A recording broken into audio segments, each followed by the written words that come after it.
본 방송사는 2022년 9월 20일 방송된 뉴스데스크에서 깨지고 갈라지고 월성원전 방사능 오염수 줄줄 샌다라는 표제하에 이 사건 원전의 사용 후 해결료 저장조 외부 바닥에서 누수가 일어나 방사능 오염수가 끊임없이 흘러나오고 있으며 매일매일 7리터의 방사능 오염수가 흘러나오고 있다는 내용을 보도하였고 2022년 9월 21일 방송된 뉴스데스크에서 저장수조 부식 흔적 발견, 구조 건전성 위협 받나라는 표제하에 월성원전 2호기의 사용 후 해결료 저장조에서 부식된 녹이 흘러나온 검붉은 흔적이 발견되는 등 구조 건전성이 심각하게 우려되고 있는 상황이다.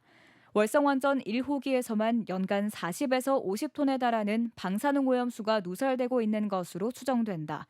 이는 지정된 배출 시설을 거치지 않은 명백한 위법 행위에 해당한다는 취지의 내용을 보도한 바 있습니다. 이에 대하여 한국수력원자력 주식회사는 월성원전 1호기 사용 후 해결료 저장조에서 발생한 누수는 2021년 12월경 확인돼 12월 말에 보수를 완료하였고 코어링 검사 결과 내부 철근 부식도 확인되지 않았다. 월성원전 3중수소 민간조사단의 수중 촬영 결과 월성원전 2호기 사용 후 해결료 저장조의 검붉은 흔적은 수조에 쌓인 먼지 등이 응집된 유기물이라는 점이 밝혀졌고 현재 구조적인 안정성을 갖추고 있다는 점 또한 확인되었다. 월성원전 3중수소 민간조사단과의 월성원전 인근 집안조사, 관측정을 통한 지하수 유동 및 농도 분석, 지하수 유동 모델링 등을 통한 외부 유출 여부 평가 결과 원전 외부로의 유의미한 방사능 오염수 누설은 확인되지 않았다라고 알려왔습니다. 이 보도는 법원의 판결에 따른 것입니다.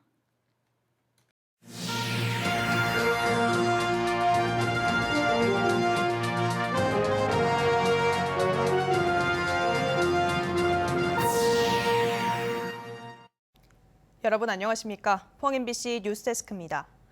월성원전 사용 후 해결료 저장수조 밖으로 냉각수가 새어나오는 충격적인 영상 어제 보도해 드렸는데요. 전문가들은 냉각수가 이렇게 줄줄 새나올 정도라면 저장수조 구조물 자체의 안전성도 심각하게 위협할 수 있다고 지적합니다. 콘크리트 내부 철근에 부식 흔적도 발견됐는데 조사단 비공개 회의록에 따르면 월성 1호기에서만 연간 40에서 50톤의 방사능 오염수가 유출된 것으로 추정됩니다. 장미쁨 기자의 단독 보도입니다. 갈라진 틈 사이로 끊임없이 방사능 오염수가 새어 올라옵니다. 가동 중인 월성 2호기 사용 핵연료 저장수조 내부는 더 심각한 상황. 에폭시 라이너가 제 기능을 못할 정도로 완전히 망가져 있고 더 심각한 건 수조 한쪽에서 부식된 녹이 흘러나온 검붉은 흔적도 발견됐다는 겁니다. 전문가들은 콘크리트 틈으로 스며든 물이 내부 철근까지 부식시켜 구조물 안전까지 위협하고 있다고 분석합니다. 누설에 의해서 내부 부식, 즉 콘크리트의 강도를 유지하는 철근 부식이 예상이 됩니다. 그래서 장기적으로 수십 년 동안 이렇게 누설이 진행돼 왔기 때문에 구조 건전성이 굉장히 우려가 된다. 원안위 조사단이 사용 핵연료 저장조 콘크리트 일부분을 채취해 분석한 결과 심각한 신부균열 현상도 확인했습니다. 지난 4월 조사단 비공개 회의록에 따르면 월성원전 1호기에서만 연간 40에서 50톤의 방사능 오염수가 새나온 것으로 추정했지만 정확한 누설량은 공개되지 않고 있습니다. 벌써 1년 반이 지났는데 이것도 아직 확정을 못했다면 밝힐 의사가 없는 거죠.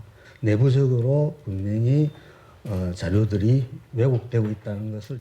또 월성 1호기의 방사능 오염수 누설은 지정된 배출 시설을 거치지 않은 명백한 위법 행위인데도 관리 감독기관인 원안위가 손을 놓고 있다는 비판도 제기됐습니다. 발전소를 운행하기 위해서 허가를 받기 위해서 여러 가지 안전 조치들의 기준치가 있는데 그 기준치를 위반해서 누설이 됐기 때문에 오염물이 누설이 됐기 때문에 운행 자체가 취소될 수 있는 중대한 사유다. 더구나 이번 조사는 월성원전 1호기 사용 핵연료 저장수조의 남측 외벽 일부분을 표본 조사한 것에 불과해 나머지 2, 3, 4호기에 대한 전면적인 누설 조사가 시급합니다. 한편 한수원은 입장문을 내고 방사능 오염수 용출 부위에 대해서는 지난 1월 보수를 완료했고 부지 외부로의 유의미한 삼중수소 유출은 확인되지 않았다고 밝혔습니다. MBC 뉴스 장미쁨입니다. 가구당 200만 원으로 묶여있는 침수 피해 재난지원금을 현실화해야 한다는 요구가 거세지고 있습니다. 포항시는 관련 법령에 따라 침수 피해를 입은 가구에 재난지원금 200만 원을 선지급했지만 이 금액으로는 도배도 제대로 하기 어렵고 침수된 가전제품과 비품 등을 구입하기에는 턱없이 부족합니다. 이에 포항시는 피해 주민들에 대한 실질적인 지원 근거 마련을 위해 관련 법령 개정 등을 정부에 여러 차례 건의한 바 있습니다. 한편 1966년에 제정된 재해고우 및 복구 비용 부담 등에 관한 규정에 따르면 재해로 주택 상가가 전파된 경우 1,600만 원, 반파는 800만 원, 침수는 200만 원을 최대 지급액으로 규정하고 있습니다. 경주 외동읍의 민간 소각장 건립 계획이 알려지면서 주민들의 반발이 커지고 있습니다. 주민들은 경주시가 주민 동의 없이 소각장을 추진하지 않겠다는 약속을 어겼고 소각장 건립으로 주민 건강권을 위협할 수 있다며 철회를 촉구했습니다. 경주시는 사업 계획에는 하자가 없어 적합 통보했고 환경부 승인 절차를 거쳐 소각장 허가 여부를 최종 결정하겠다고 밝혔습니다. 임재국 기자가 보도합니다. 자동차 부품업체 등이 입주해 있는 산업단지 인근 경주시 외동읍 제네리입니다. 이곳의 한 민간업체가 지난해 폐기물 소각장 추진 계획을 제출했고 경주시는 기술 검토 등을 거쳐 지난 7월에 적합 통보했습니다. 소각장 추진이 알려지자 주민 500여 명이 경주시청에서 반대 집회를 열었습니다.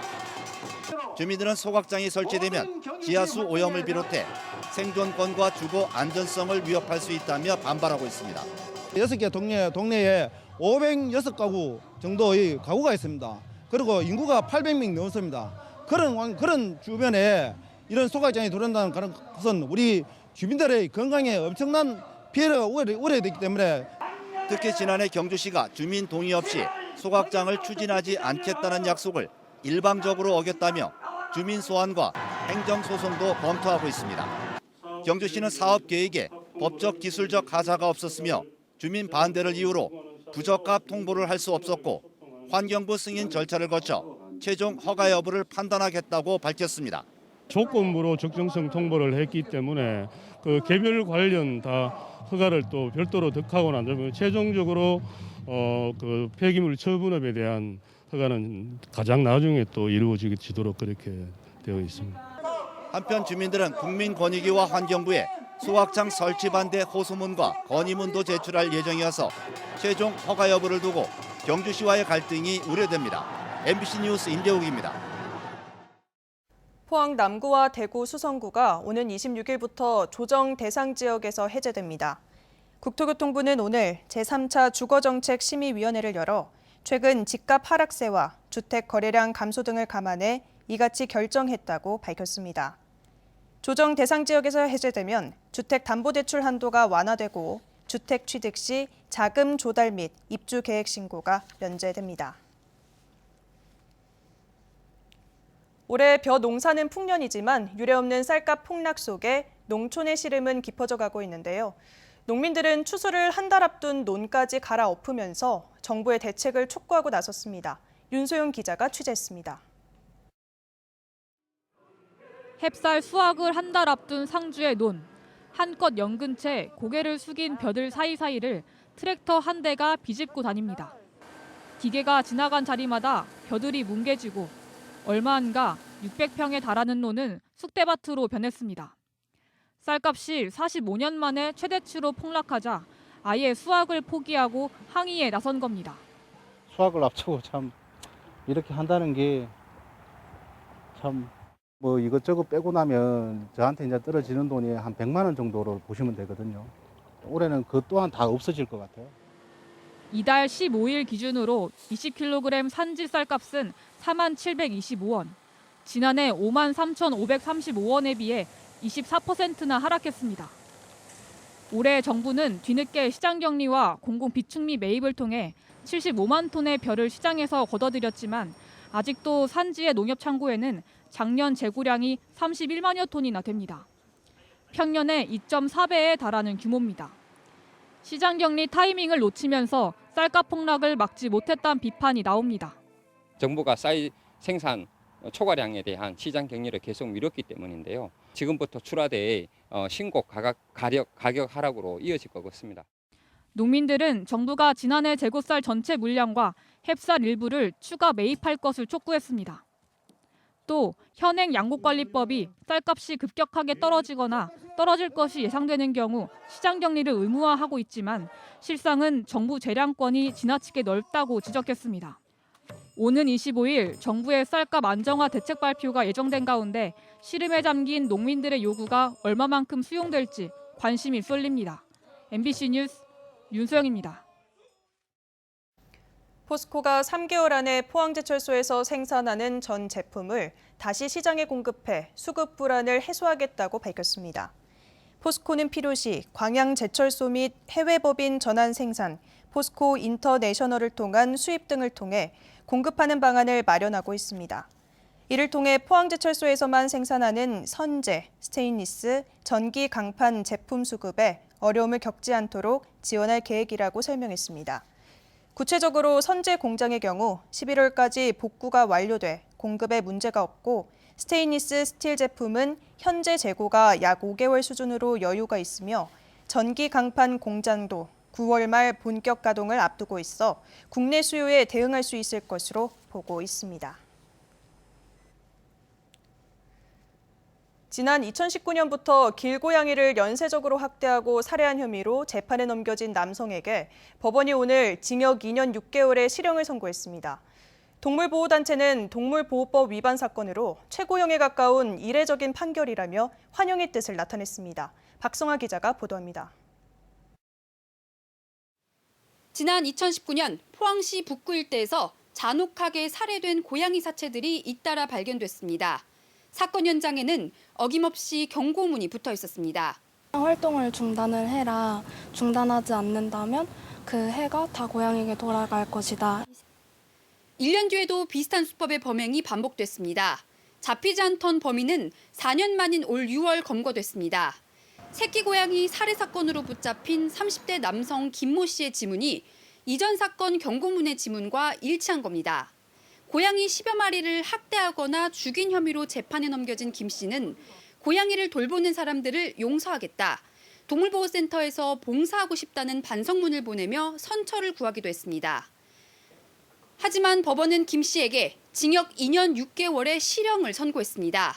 재판부는 치밀한 계획에 따른 학대 수법이 잔혹하다며 동물에 대한 범행을 넘은 공포감을 불러일으켰다고 밝혔습니다. 동물보호단체는 동물보호법 위반 법정 최고형인 징역 3년형에 가까운 선고는 처음이며 의미 있는 선고라고 환영했습니다. 전국의 많은 동물학대 범죄 사건들의 이번 선고가 큰 귀감이 될 것으로 보이고 엄중한 처벌을 선고해준 재판부에도 감사하는 마음입니다. 한편 포항의 한 폐 양어장에서 길고양이 16마리를 학대하거나 죽이고 신고자를 협박한 20대 남성에게도 어제 징역 1년 4개월의 실형이 선고됐습니다. MBC 뉴스 박성아입니다.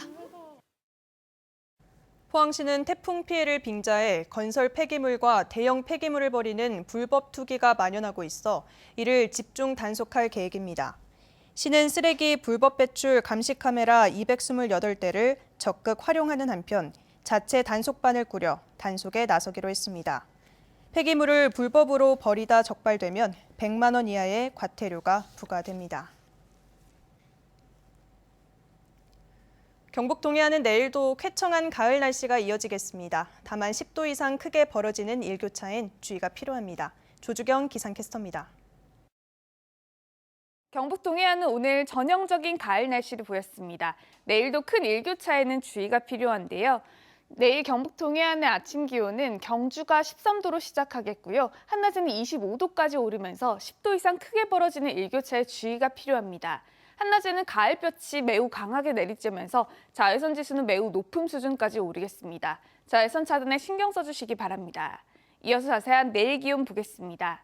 내일 아침 기온은 13도에서 17도 분포로 오늘보다 2도에서 3도가량 높게 출발하겠고요. 한낮 기온은 울진 23도, 포항과 영덕 24도, 경주 25도까지 오르면서 낮 기온은 오늘보다 3도가량 오르겠습니다. 울릉도와 독도의 아침 기온은 울릉도 16도, 독도 19도로 시작하겠고요. 한낮에는 22도에서 23도 분포까지 오르겠습니다. 동해바다의 물결은 0.5에서 최고 2m까지 일겠습니다. 남은 한 주 동안의 뚜렷한 비 소식 없이 쾌청한 가을 날씨가 이어지겠습니다. 날씨였습니다. 포항시 의회가 태풍 피해 복구를 위해 당초 다음 달 중순에 하려던 행정사무감사를 취소하기로 결정했습니다. 시의회는 어제 298회 임시회 2차 본회를 열어 제11호 태풍 흰남노 피해 복구와 시민 일상 회복을 위해 이같이 결정했습니다. 시의회는 행정사무감사를 연기하는 방향으로 가닥을 잡았다가 태풍으로 공무원 업무량이 폭증한 상황에서 행정사무감사를 진행하는 것은 부적절하다는 여론이 확산하자 취소하기로 결정했습니다.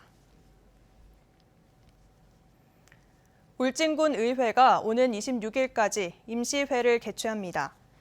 이번 임시회에서는 행정사무감사 계획 승인과 울진군 군세감면 조례 일부 개정 조례안 등 12건의 조례안건을 심사 의결합니다.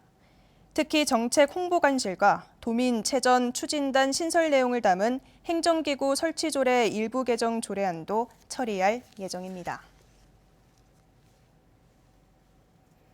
강원도 춘천의 돼지 농장에서 잇따라 아프리카 돼지열병 발생이 확인되면서 방역에 비상이 걸렸습니다.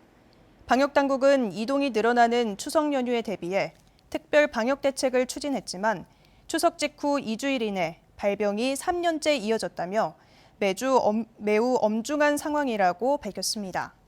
또 11월부터는 야생 멧돼지의 이동이 활발해지는 번식기가 시작되는데 감염 전파 우려도 더 커질 것으로 보입니다. 경북도 내 시군은 양돈 농장 소독과 예찰을 강화하고 있습니다.